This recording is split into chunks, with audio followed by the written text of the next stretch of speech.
doutor Edgar. Isso ainda pode ser guardado,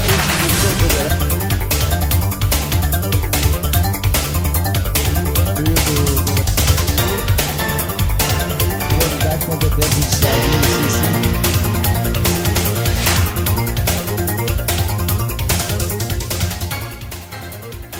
Alô, amigos, tudo bem com vocês? Estamos de volta para a nossa reestreia do Poder em Pauta, num ano que promete muito, né? Um ano eleitoral, são 139 eleições que nós temos que acompanhar e essa moçada aqui é craque, vai dar conta. Nós vamos acompanhar, hoje nós vamos fazer já um balanço de entrada aí do que está acontecendo para a gente recomeçar o ano sabendo de onde paramos no ano passado e quanto que avançou de dezembro para cá. Então, agradeço todo mundo, estão aí já com a moçada toda escalada e nós vamos, sem muito delonga, nós vamos começar logo aqui com o meu amigo Doc Júnior e nós vamos começar falando de Palmas, a eleição de Palmas. Doc, o que nós podemos falar do quadro até esse momento de Palmas? Bem-vindo de volta, companheiro. Olá, Kleber. Olá, amigos. Olá, nossos telespectadores. Tenham todos um feliz 2020. Rapaz, Palmas passa muito mais atípico do que, creio, os outros municípios, tendo em vista a força do poder econômico, da arrecadação de Palmas, o valor do orçamento e certamente muito mais interessados em gerir essa bufunfa toda, né? Palmas, nós temos um cenário ainda com a Cíntia sem conseguir sequer se firmar no PSDB, né? E também não abre hipótese para outro partido, está mantendo a condição de que o PSDB nacional vai dar essa legenda a ela, mas eu acho isso muito desgastante. Por que eu acho dessa forma? Porque, primeiro, ela tem basicamente duas pessoas que não estão interessadas na candidatura dela. A própria Luana, filha do João Ribeiro e por razões naturais totalmente desinteressada nisso, e o próprio Ataídes, um inimigo declarado, né? E, não obstante a isso, outro problema, os aliados da Cíntia, que querem caminhar junto com ela, vereadores e candidatos a vereador, também não se definem, porque está esperando ela se definir. E isso causa um transtorno político. Isso atrapalha na formação do grupo. Então, assim, Cíntia, na minha visão, já teria que ter decidido para onde e com quem vai há mais tempo. Bom, o Vanderlei, nós estamos ainda atrelados ao Palácio, tudo que nós já falamos em programas anteriores, que o Palácio não elege alguém desde a Neumar Ruiz. O Vanderlei é um sujeito realmente que tem cacife político, é o único político do Tocantins que tem 30 anos de mandato consecutivo, é uma força, realmente sabe articular, mas assim, o peso do Palácio, ao invés de ser benefício, pode ser transtorno, né? Não sei como é que vai se proceder isso. E tem aí outros, né, que surgiram agora, com a saída do Alan do PSB, o caminho ficou livre para o Thiago Andrino, né? O Thiago Andrino é o candidato do Amasta, como o Amasta disse na própria entrevista que ele concedeu ao Kleber Toledo, o Andrino é absolutamente o candidato dele, o que significa dizer que o Ricardo Aires está fora dessa disputa. E o Thiago Andrino é um menino muito bom, é um menino muito inteligente, extremamente compenetrado com as coisas, estudioso, né? Ali teve relatórios brilhantes na Comissão de Constituição e Justiça da Câmara, da qual ele participa, né? Se vangloria de ser o vereador mais barato de Palmas, porque não utiliza recursos como carros e combustível para tocar o seu gabinete, né? Então é algo que ele vai explorar. O Thiago André tem um potencial enorme, mas ao mesmo tempo que ele traz votos do Amasta, ele traz também rejeição do Amasta. E é um problema que ele vai ter que enfrentar, não é? O Alan, por sua vez, surge aí, não como outsider, porque já foi deputado por quase um ano, mas como uma figura que pode, assim como o Júnior Gel, ser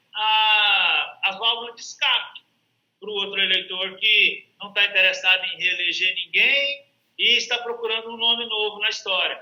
Porque se Alain Barbier consegue trazer Ronaldo Dimas e toda a força política e monetária que ele tem do próprio partido do Podemos, se ao final das contas, ao fim e ao cabo, consegue convencer o Amasta que o Andrino não decola, ele traz o Amasta também. Se trouxerem o Amasta e convencerem o Eduardo Gomes, é uma candidatura que vai fortalecer de uma tal forma que vai ficar muito complicado para os adversários.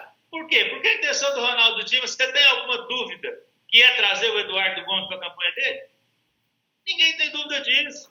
E o Ronaldo Dimas é um sujeito a bola da vez no estado do Tocantins, em termos de candidatura.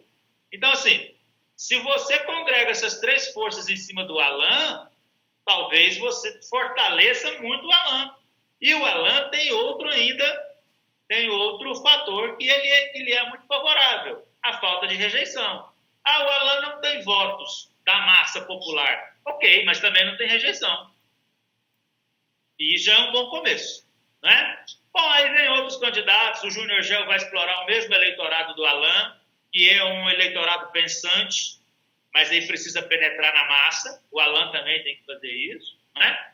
E aí outros aí que se lançam para conseguir uma vaga de vice em alguma chapa, mas assim, nada ainda muito coeso em termos de grupo político, em termos de partido e em termos de fundo eleitoral para financiar isso, né? A propósito, eu não acredito numa candidatura do Raul Filho, em que pese as viúvas dele dizer que ele tem 30% dos votos, assim como teve na eleição contra o Amasta, em que ele conseguiu obter 30% dos votos, mesmo estando inelegível, mas eu acredito que é a minha visão. Eu acredito que o tempo do Raul já passou. Então, eu penso que o espaço está aberto para pessoas novas, o espaço está aberto para outro tipo de candidato. Essa é a avaliação que eu faço da eleição de Palmas e não vejo muito de sair fora daí, né? Cíntia, Vanderlei, Alain, Andrino, Gel, é por aí, não tem muito que florear mais não. Eu acho que fora disso aí é ilusório. Eu também acho que está cada vez mais fechando aí. Diz que tem Marcelo Leles, Raul, Gil Barizon, enfim, tem muitos candidatos, mas também eu acho que vai acabar se filtrando, porque é o que eu sempre digo, né? Que candidatura é musculatura. Quem constrói musculatura? É esse aí, tem competitividade. Os outros podem ser candidatos? Pode, é uma aventura, mas que não vai dar em lugar nenhum.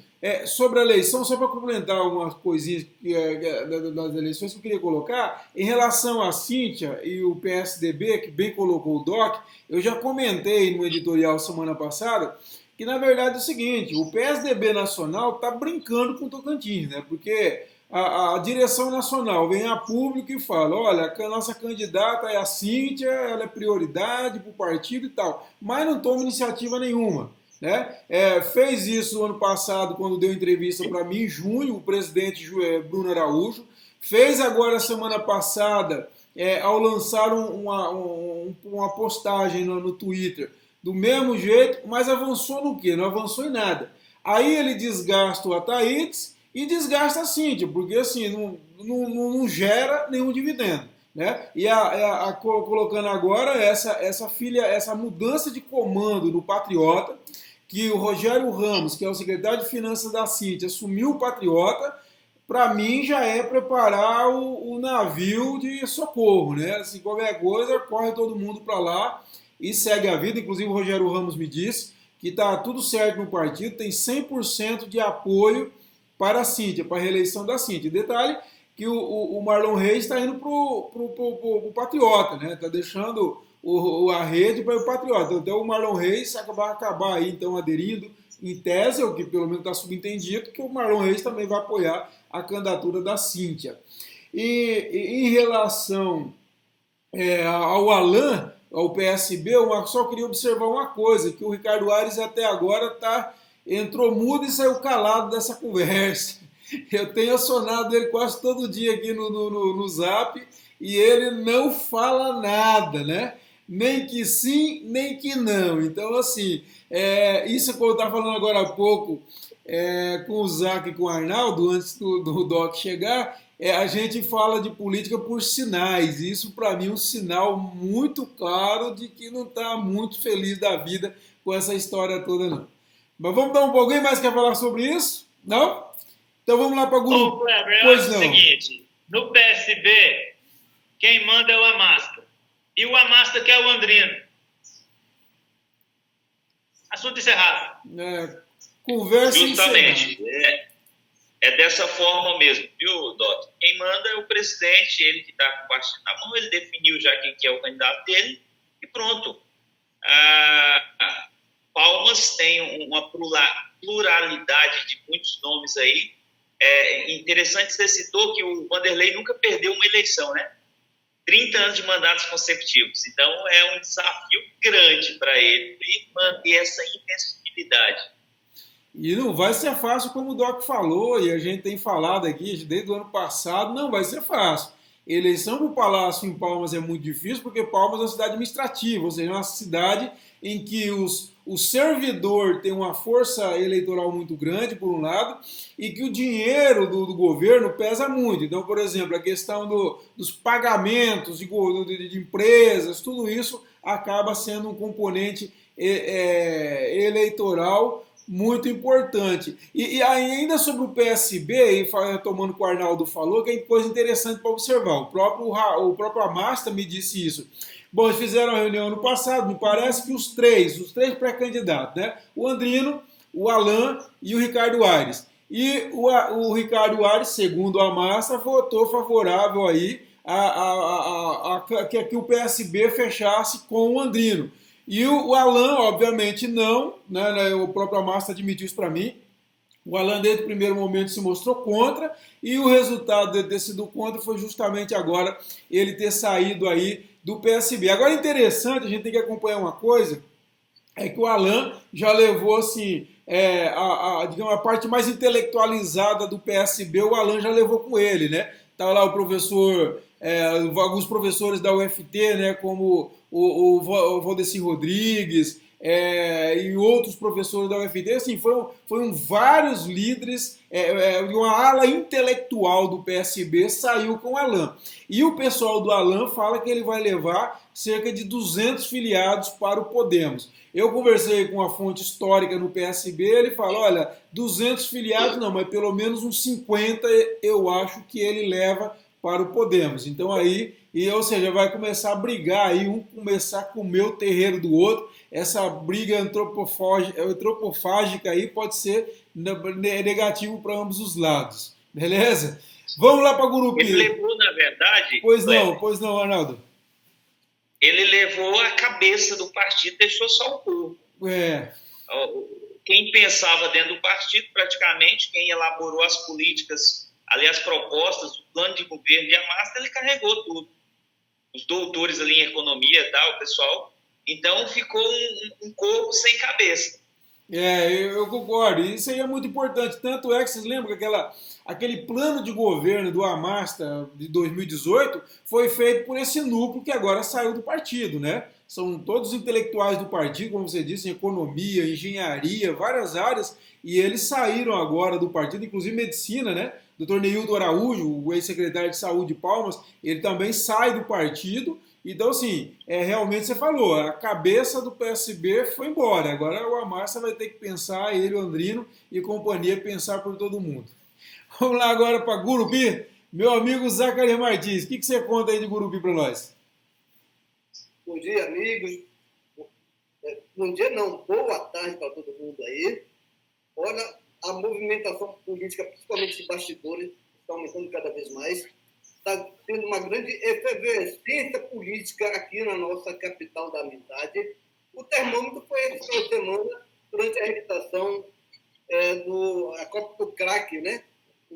Que é considerado o maior torneio de várzea da região norte do país.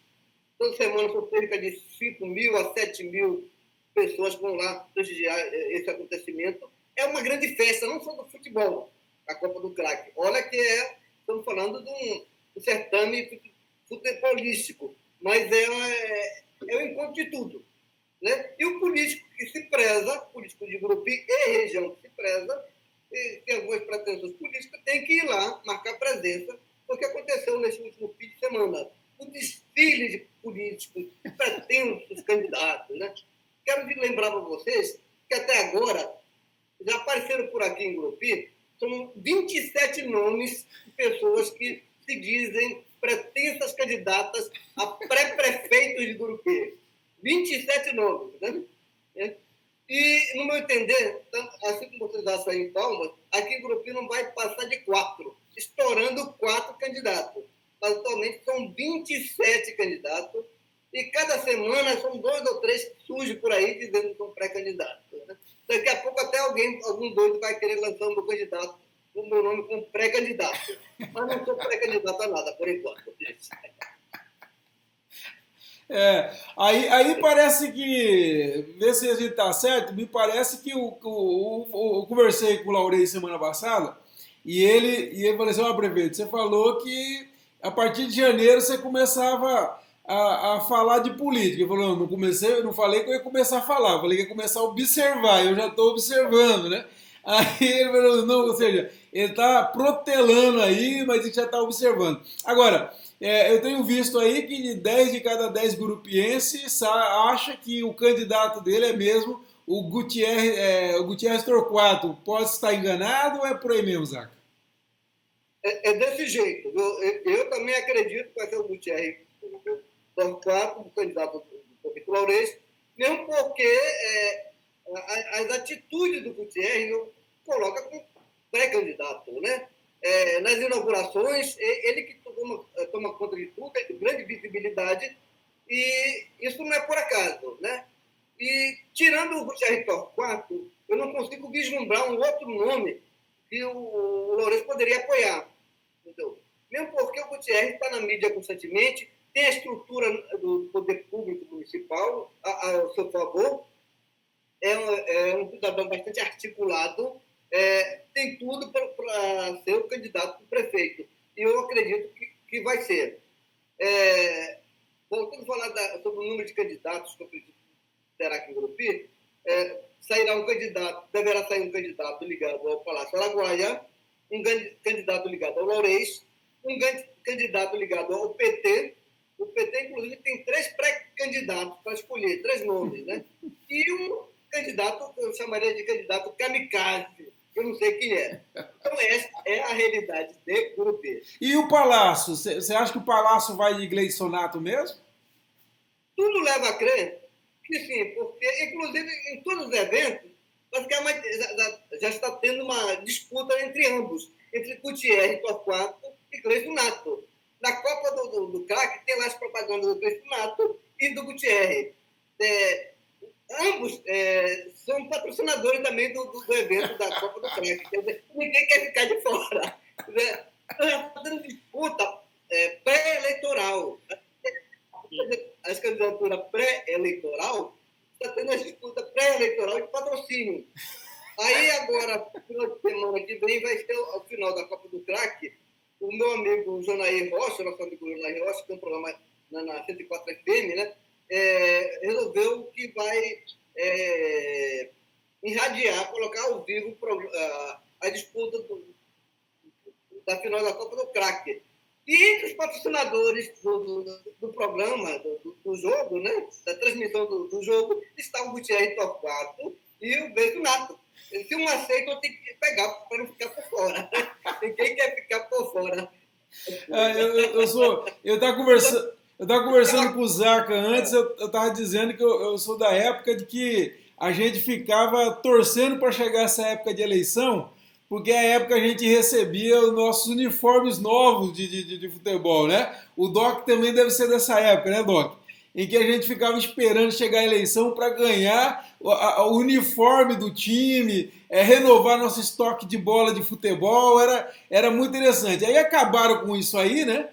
acabaram com o patrocínio de jogo de camisa, acabaram com, enfim, com show, com tudo, falando que a eleição tinha que ser mais barata. A eleição hoje é mais cara do que há 20, 30 anos, né? Ou seja, só acabaram com a festa do povo, só isso, mais nada. Então, assim, além da inflação de pré-candidato a prefeito, como eu falei, também eu estou observando que há também uma grande inflação aqui em Grupi, deve se repetir em Palmas, Araguaína e nas principais cidades do Tocantins, há uma grande inflação de pré-candidatos a vereador aqui em Grupi. Pelos meus cálculos, vão dar mais de 150 candidatos. Mas nas redes sociais aqui, o pessoal já disse que vai dar mais de 200 pré-candidatos a vereador aqui em Grupi. Só para você ter uma noção da nossa realidade política hoje, atual. Mas todo mundo está querendo ser vereador porque me parece que é um emprego muito bom. Zaca, e da região, o que você destaca aí? Bom, da região sul, eu vou destacar hoje Lagoa da Confusão, do prefeito Nelcínio Moreira, do PRTB. Está tendo também uma grande definição lá, é uma incógnita, mas já dá para sentir mais ou menos o que vai ser. Provavelmente agora, em fevereiro, a gente vai ter uma finalização. O prefeito Nelcínio ainda não falou se vai ser candidato à reeleição ou não. O certo é que a Núbia Maria, a professora Núbia Maria, que é secretária de Educação do município, já está alardeando que é pré-candidata e tal, e está tendo alguns apoios para uma possível candidatura dela à Prefeitura de Lagoa da Confusão. Por outro lado, há um grupo formado por vereadores que quer lançar um candidato. Tanto é que estão fazendo pesquisa para consumo próprio e aquele candidato que aparecer mais forte deverá ser apoiado por todos. Além disso, tem o atual vice-prefeito, o doutor Tiago Carlos, que deve sair, também colocou o nome dele à disposição, mas faz parte do grupo lá dos vereadores. Então deve sair um candidato. Ele é rompido com o prefeito Nelcínio. É rompido com o prefeito Nelcínio.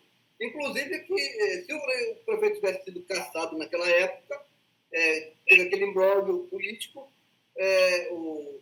o Tiago assumiria a Prefeitura de Lagoa da Confusão com o apoio dos 9 vereadores de Lagoa da Confusão. E o curioso é que até hoje o prefeito não tem apoio de um vereador da Câmara de Grupi de Lagoa da Confusão. Tem também como pré-candidato, um nome que está surgindo muito forte lá, do Alemão, produtor rural de lá, Neto Lino, ex-prefeito de Lagoa da Confusão, é o nome mais lembrado, é muito forte, entendeu? Mas o Neto falou para mim que não quer ser candidato e tal. Eu não sei se ele vai aguentar a pressão. É um nome que tem bastante musculatura política, é um nome respeitado. Eu sei que, com 3 meses que ele havia saído da prefeitura e o senhor Nelcínio tinha assumido, muitos eleitores que tinham votado no senhor Nelcínio já estavam com saudade do Neto Lino, lá atrás, com 3 meses. Então, é um político que tem muita credibilidade, mas não leva a crer que ele não vai entrar nessa briga. Quer dizer, todo mundo quer, muita gente quer, mas porque ele não quer, a esposa também não quer que ele saia candidato. Mas em política sempre tem alguma surpresa, né? É verdade. Vamos ver o que vai dar. Vocês viram um outro candidato também está muito forte lá, pelas pesquisas informais, pelo bate-papo, nos eventos, é a vereadora Raíza Guimarães. É um nome muito citado, muito lembrado. A Raíza, inclusive, hoje ela está no MDB, mas provavelmente ela vai trocar de partido, não só ela, mas como as 4 ou 5 vereadores, dos 9, 4 ou 5 vereadores de Lagoa da Confusão devem sair, trocar de partido. Eu estou esperando aquele período da janela eleitoral, da janela política, para trocar de partido. E a Raíza da eleição passada foi a candidata a vereadora mais votada em Lagoa da Confusão. Curiosamente, até nas aldeias indígenas, né? Os indígenas não conseguiram eleger nenhum vereador, apesar de ter saído 3 candidatos a vereador na eleição passada, e não elegeram nenhum. um ficou como suplente. E a Raíza foi muito bem votada, até nas aldeias. Então, é um nome forte, provavelmente deverá ir para o PROS, mas não está confirmado ainda, mas o certo é que ela não deve ficar no MDB. E é um nome que aglutina, né? Aglutina força, e pode ser uma grande surpresa aí para o eleitor de Lagoa da Confusão. Kleber. Lagoa está exportando o candidato agora, né? Porque nós estamos recebendo aqui o Jaime Café, que é candidato a vereador em Palmas, né? Falou para mim semana passada. É isso aí, meu amigo Zacarias Martins, obrigado. Vamos falar com o Arnaldo. Arnaldo, e a capital econômica do Tocantins, Araguaína, como que você avalia a sucessão até esse momento? Olá, Kleber, e a todos os tocantinenses, retornando aí os nossos trabalhos, as nossas análises políticas para este ano decisivo de 2020. Araguaína, diferentemente de Gurupi, que tem aí quase 300 candidatos a prefeito, né? É o quê? 27 candidatos. Araguaína está bem mais tímido. O processo político aqui, os pretensos candidatos, talvez, se contarmos, não cheguem a 10. Hoje nós temos, por exemplo, 4 mais ligados ao prefeito Dimas, 2 mais direcionados ao Palácio Araguaia e uns 3 nomes no PT. Outros partidos ainda não lançaram nomes, então, juntando aí, não chega a 10. Mas no frigir dos ovos, o que eu vejo é um caminho para polarização. Parece-me que está se definindo muito bem as coisas aqui já no grupo do prefeito Ronaldo Dimas e no grupo do governo. O PT talvez consiga lançar um candidato aí, tem 4 nomes, eu vejo que talvez seja o Célio Moura, pode ser aquele ex-juiz do trabalho, tem outros aí também pretensos candidatos. E aí, Kleber, uma coisa que eu observo, e Zacarias e Doc, é que o PT está lançando candidatos, mas o PT tem participação ainda no governo Dimas. Por exemplo, o secretário executivo da Saúde é o Sandro Cardoso, é ex-presidente do PT, é filho da ex-presidente do PT também, que já presidiu o partido aqui. A Silvínia, por exemplo, que é petista, até hoje, que está no partido, ela está na Câmara através de uma articulação do prefeito Dimas. Ela está aí quase há 5 meses na Câmara. Ela é suplente, mas ela está no mandato, porque Dimas puxou o vereador Gideon Soares para uma secretaria e colocou ela. Tem outros petistas também em alguns cargos comissionados. Então, o PT está dando esse grito aí de independência, mas ainda tem participação no atual mandato. E aí, outra questão que eu observo em Araguaína, eu vejo que há uma definição, tudo caminha para que o candidato do Palácio na cidade seja o deputado Jorge Frederico. Por quê? O nome do secretário César Halum, do ex-deputado, eu vejo que esfriou na discussão. Na verdade, não é nem que esfriou, é que ele não chegou a esquentar. Né? Esfria quando esquenta, mas ele não esquentou. Até agora, não vi um grupo consistente em torno do nome do César Halum, não vi se montar uma dinâmica de discussão em torno. Eu não vi nem o governo do Estado abrir um espaço para que César Halum tenha mais participação ativa como um pré-candidato, digamos assim. Você vê, por exemplo, Gurupi, o Gleidson Nato. O Gleidson Nato é um suplente. O suplente assumiu, é o líder do governo e hora ou outra aparece se manifestando. É o nome que, dentro de Gurupi, as pessoas enxergam como a identidade do governo dentro de Gurupi. Não é isso, Zacarias? Hoje a identidade do governo do Estado em Gurupi é Gleidson Nato. Em Araguaína poderia ser o César Halum. Só que a população não está enxergando isso como a identidade do governo, em Araguaína como César Halum. Então, outra questão. Hoje, Eu até estava refletindo que Olinto Neto, por exemplo, hoje seria um nome muito forte dentro de Araguaína para candidato a prefeito, se não fosse aquela enxurrada de investigações, de problemas, de lixo hospitalar, de tudo que caiu, que desabou sobre a cabeça dele. Ele terminou aquela eleição de 2016 com um cenário muito bom, muito favorável para ele. Ele teve um crescimento na reta final exponencial, tirou mais de 17 mil votos, salvo engano, e saiu credenciado para ser um próximo candidato a prefeito muito forte. Mas nesse percurso aí, tantas coisas aconteceram que na reeleição dele agora de deputado há um ano, Kleber, ele só tirou em torno de 2 mil votos em Araguaína, que é a cidade dele, né? Então, foi um desempenho muito ruim, um desempenho muito fraco. Então, em resumo, eu percebo que o Palácio está direcionando um pouco para o Jorge Frederico, até porque outro detalhe, Kleber e Doc Zacarias, outro detalhe é que o presidente da Assembleia, que é um aliado de primeira hora aí do governador, colocou o PTB em Araguaína no grupo do Jorge Frederico. Né? Então, isso pode ser aí um sinal da afinidade. Não é nem que pode ser, é um sinal da afinidade, é um sinal do alinhamento. Né? Porque se não fosse, ele não ia colocar o PTB, o partido que ele preside, no grupo do Jorge. Ele colocaria, por exemplo, no grupo do César, se fosse candidato do Palácio. E Toinho tem interesse em ser governador do estado, ele tem interesse em suceder Carles, então ele está trabalhando para isso. Então, esses são os principais fatos políticos. Uma coisa, Dimas está muito antenado nas pesquisas, viu, Kleber? Dimas está avaliando bem as pesquisas eleitorais, os resultados, ele está percebendo quem está crescendo, quem não está crescendo, quem tem potencial, e ele faz qualitativa para saber o potencial de transferência de votos dele.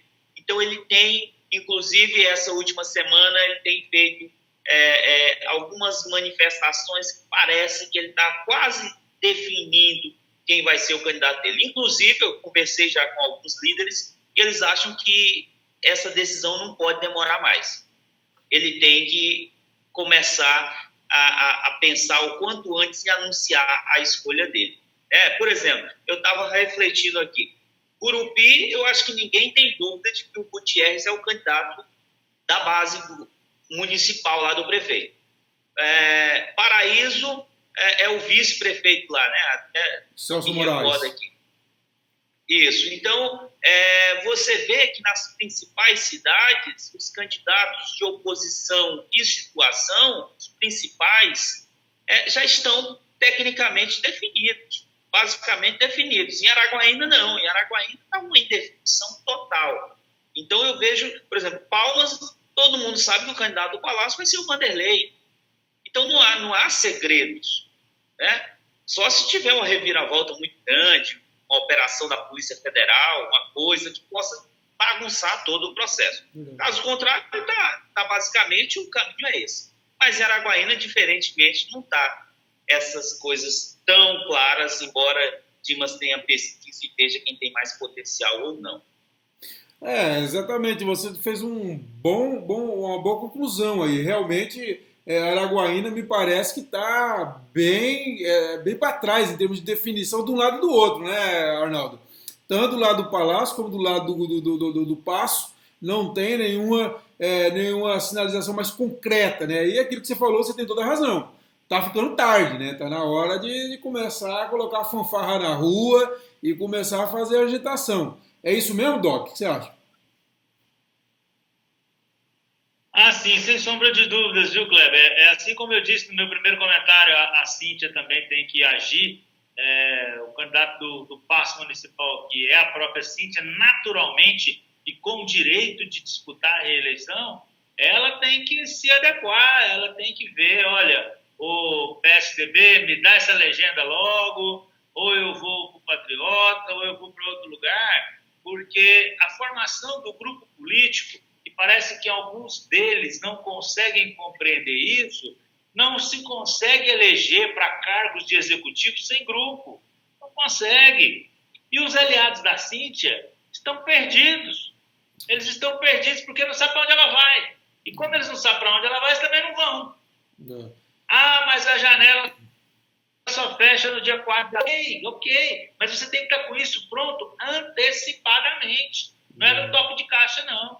Então, eu concordo muito com o Arnaldo, que o Dimas, assim como ele já fez em Palmas, já definiu que o candidato dele em Palmas é o Alan, em Araguaína ele tem que falar também, o meu candidato é o Zé, o Antônio é o Pedro, mas saia de cima do muro. Ele precisa fazer isso, tomar uma posição, escolher logo, para começar a formar um grupo em torno dele. Arnaldo, ia falar alguma coisa? Doc, Kleber, só um dado interessante. Você falou na questão, a Cíntia tem que definir se fica no PSDB, se vai para o Patriota. Eu tenho uma informação interessante, uma fonte me confidenciou que o presidente nacional do Patriota, o Adilson Barroso, colocou o partido, entregou o partido nas mãos do grupo dela, mas com o compromisso de que ela iria se filiar ao Patriota, esperando que ela fosse filiar. Para ele acreditava que ela iria se filiar ao Patriota para disputar a prefeitura. Agora, se ela não se filiar ao Patriota, pode ter uma reviravolta do partido, viu? Pode ter uma reviravolta de o grupo dela perder o Patriota. É bem observado. Então, não está sem dúvida, não. Faz muito sentido, viu? Faz muito sentido, Arnaldo. Porque essa mudança foi uma coisa muito repentina, assim, né? Ninguém esperava e, de repente, o Patriota, caiu na mão da prefeitura. Realmente você tem razão. Pessoal, agora vamos fazer só uma radiografia bem rápida, assim, de algumas principais cidades do estado aqui. Quem quiser comentar alguma coisa, só sinaliza para mim. Em Paraíso, como o Arnaldo já começou dizendo, o MDB na quinta-feira se reuniu e confirmou aí o apoio à pré-candidatura do Celso Moraes, o jovem Celso Moraes, um rapaz bem novo e muito responsável, conquistou a confiança do partido, do prefeito Avelino. No ano passado, o prefeito Avelino fazendo tratamento lá em Barretos e o Celso Moraes ficou algumas vezes na gestão e foi muito elogiado. Eu tenho conversado com a oposição lá, até estou com uma nota para soltar, a oposição está perdida. Na verdade, eu soltei alguma coisa semana passada, tem mais outra coisa para soltar agora. São 11 pré-candidatos na oposição, 3 deles, para vocês terem uma ideia, só no grupo do Osíris Damaso. E ninguém se define. Tem o Ivan Vaqueiro, conversei com ele rapidamente ontem pelo WhatsApp, e ele falou que está esperando também essa definição, e está todo mundo esperando e não se entende. Enquanto isso, o Celso Moraes está voando aí em céu de brigadeiro, né? A gestão Avelino muito respeitado, muito bem avaliada na cidade. Ele é um fortíssimo candidato, não é fácil de bater lá não. E interessante que o presidente, o Alípio Barbosa, falou para mim, presidente do MDB, que a tendência é seguir com chapa puro sangue, como aconteceu em 2016. Em 2016 o MDB lançou o Avelino de prefeito, Celso Moraes de vice. E agora vai soltar o Avelino, o Celso Moraes, o vice ainda não escolheu, mas ele me disse que a tendência é realmente ser chapa puro sangue. Nós devemos ter uma das eleições mais tensas do estado lá em Augustinópolis. Já lembrando que em Augustinópolis nós tivemos 10 vereadores presos, afastados, por uma questão de um suposto mensalinho que receberia do Executivo. Tivemos com a nova Câmara, dos suplentes que assumiram, a cassação do prefeito Júlio Oliveira, mas depois ele conseguiu uma liminar para se manter no cargo. Então a eleição lá nós temos que ficar de olho, promete muito. A oposição lá eu tenho conversado, está tentando se organizar também, mas não há muitas definições ainda lá. Em Dianópolis, eu tentei semana passada toda conversar com o padre Gleibson Moreira. Eu tenho ouvido muito de fontes de lá que ele não é candidato à reeleição. Inclusive, segundo algumas fontes, teria comunicado isso ao secretariado. Eu tentei escutá-lo, mas ele não conversou comigo. Lá tem 2 pré-candidatos, um histórico, que é o Zé Salomão, foi excelente prefeito, mas o Zé Salomão está no PT, naquele movimento Lula livre. Isso aí está deixando o nego meio ressabiado lá. Inclusive, diga-se que o PT foi um dos motivos do Zé Salomão ter perdido a eleição de 2016 para o padre Gleibson, né? E o adversário que tem se consolidado lá é o secretário executivo da Associação Tocantinense de Municípios, o Jailton Bezerra, né? O Jailton, ele é administrador e tem se movimentado bem lá em Indianópolis, pode ser um candidato lá o candidato adversário do Salomão lá em Indianópolis. Em Guaraí, a prefeita Liris Ferneda deve enfrentar, tudo indica, parece que caminha para isso, enfrentar o ex-vice-governador João Oliveira, né? O João, eu conversei com ele está sem partido, disse que vai definir agora em fevereiro para onde vai, e ele era aliado dos Ferneda, né? Lembrando que o esposo da prefeita foi candidato, foi prefeito também, teve problema com a justiça eleitoral, e aí ela foi candidata, então, e eles eram aliados de João Oliveira, depois romperam. Então, o João Oliveira é um dos nomes cotados lá para disputar. Em Colinas, o prefeito Adriano Rabelo deve enfrentar, olha que interessante, um médico cubano lá em Colinas, o doutor Norberto Martins. Ele é pré-candidato do PSC, uma pessoa muito querida pelo deputado federal Osíris Damaso, que é o presidente regional do PSC. Ele está trabalhando, está animado, eu conversei com ele ontem, já dei uma nota no ano passado, em dezembro ou novembro, que eu dei uma nota sobre essa pré-candidatura dele. Ontem eu conversei novamente com ele e reafirmou que está construindo a pré-candidatura, está muito animado, o doutor Norberto Martins, um médico cubano, naturalizado brasileiro, e aí que vai para a disputa. Em Iracema, que é outra eleição que eu destaco, porque aí tem peculiaridades. O prefeito Saulo Milhomem, do PRTB, está indo para o DEM, ele me confirmou isso, deve enfrentar aí a viúva do Moisés da Sercom, a Camila Fernandes, pelo MDB. A Camila, ela tem um apoio total, tanto do diretório municipal como do Newton Franco, que era amigo pessoal do Moisés da Sercom. O Newton falou isso para mim, que queria a Camila de candidata, e eu conversei com o irmão do Moisés, o Luiz. O Luiz é presidente do MDB lá em Iracema, e ele me confirmou que realmente a Camila é o plano A do MDB. Se não der certo ela, pode ser o presidente da Câmara, o Edilson Tavares, ou um servidor público lá que chama Bentos alguma coisa. Agora, o nome que eles querem mesmo é o da Camila. Eu coloquei essa matéria no sábado, se não me engano, e eu fiquei impressionado assim, com a repercussão no Facebook, os comentários, muito comentário de apoio. Lembrando que o Saulo era o vice-prefeito, né?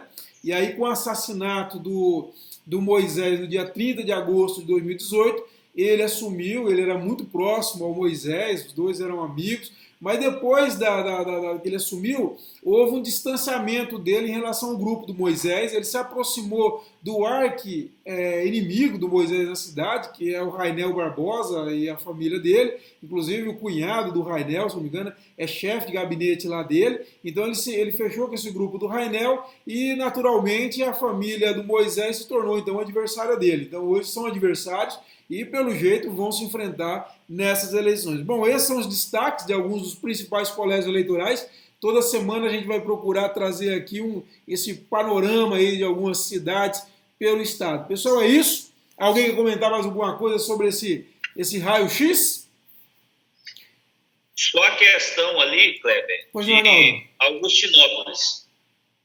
Lá eu acho que, na minha visão, vai ser um teste de sanidade do eleitor. Eu não quero dizer que a eleição do prefeito afastado, cassado, e dos vereadores que foram cassados representam um laudo positivo para a insanidade ou para a sanidade. Não é isso. Eu quero dizer que ali o eleitor vai mostrar de que maneira ele interpretou todo esse fato político, toda essa movimentação, essa cassação, essa acusação de mensalinho, como o eleitor viu. Porque até agora a gente não sabe, não tem uma pesquisa, não foi feita uma pesquisa para ouvir a opinião do eleitor, de que maneira ele viu essa movimentação política. Então a eleição vai ser um claro diagnóstico, a melhor pesquisa para demonstrar se o eleitor de fato entendia que o prefeito tinha envolvimento nesse mensalinho, e se os 10 vereadores afastados tinham também envolvimento, se eram de fato culpados. Por quê? Porque pelas vias administrativas da Câmara e judicial, eles não vão mais ser cassados. Isso aí já ficou muito claro, né? por essas vias aí, eles estiveram afastados, conseguiram retornar, os suplentes cassaram de novo, conseguiram voltar, o prefeito teve um mandato cassado, voltou por liminar, e agora, nas últimas semanas, quando estava prestes da sessão de julgamento novamente, os vereadores afastados retornam aí e acaba com essa bagunça lá política. Então, Augustinópolis vai ser um caso interessante para a gente ver como é que o eleitor lida com essas questões, essas denúncias de corrupção. Exatamente. Inclusive, eu conversei com o prefeito muito rapidamente pelo WhatsApp no sábado e ele me disse que não sabe dizer ainda se é candidato à reeleição. Ele falou que vai me responder isso no início de fevereiro. E a conversa que eu ouvi lá da cidade, algumas fontes lá, é que ele pode lançar o Rony Teodoro, que é um empresário do ramo imobiliário, que poderia ser o candidato dele lá na cidade. Doc, quer comentar, Doc? Doc? Sim, já vi que você falou aí que... Oi, tá me ouvindo? Pois não, pode falar, estamos escutando. Você já disse aí que nas próximas semanas a gente vai fazer alguns outros raios-x, né? Tem uma situação interessante para ser analisada em Pedro Afonso, outra aqui em Porto Nacional, né? Em Arraias, né? Tem algumas localidades aí que merecem um destaque mais apurado, mas a gente deixa para uma outra oportunidade. Em relação ao que o Arnaldo disse sobre Augustinópolis, na minha visão, realmente o Arnaldo foi cirúrgico, é uma situação extremamente complicada essa questão dessa cassação, e vai e volta, e justiça no meio, e a população de Augustinópolis vai ter a oportunidade, então, de dizer qual é o raio-x que ela teve de toda essa briga, com a oportunidade de eleger essas pessoas que elas acreditem que seja a melhor opção para a cidade, ou colocar uma terceira via totalmente diferente dos que estão no poder atualmente. Realmente é sempre bom que o nosso eleitor tenha essa perspectiva, que e a última palavra é a dele, né? Teve justiça, teve volta, teve idas. Agora, quem vai dar a palavra final, como bem colocou o Arnaldo, é o eleitor. E nós esperamos e torcemos, e o nosso trabalho tenta colaborar nesse sentido, para que o eleitor tome a melhor decisão, porque depois a gente tem que parar com esse negócio de votar e ficar reclamando. Não, vai ter uma eleição agora e nós vamos definir. E vocês, na verdade, o eleitor, vão ser os juízes, os maiores de todos os juízes. É o juiz que pode tirar e que pode colocar. Isso precisa ficar muito claro, não só para Augustinópolis, vale para todos os municípios do Tocantins e do Brasil. Que todos os problemas que nós tivemos, foram dezenas, centenas de problemas só aqui no estado, que nós acompanhamos nos últimos anos, e agora fica aí com o juiz maior de todos os juízes, que é o eleitor. Ele que vai dar a palavra. Até porque muitos desses que tiveram problemas judiciais, ou acontece que por força de liminar, ou até mesmo por decisões mesmo, eles acabam sendo candidato. E aí, então, o eleitor é o grande juiz. Ele precisa dar esse veredito pensando no seu futuro. Zacarias Martins, pois não? Eu tenho uma preocupação em relação às redes sociais nessa próxima pleito eleitoral, porque já ficou claro que a grande ferramenta a ser utilizada pelos políticos nessas eleições, nessa campanha, vão ser as redes sociais.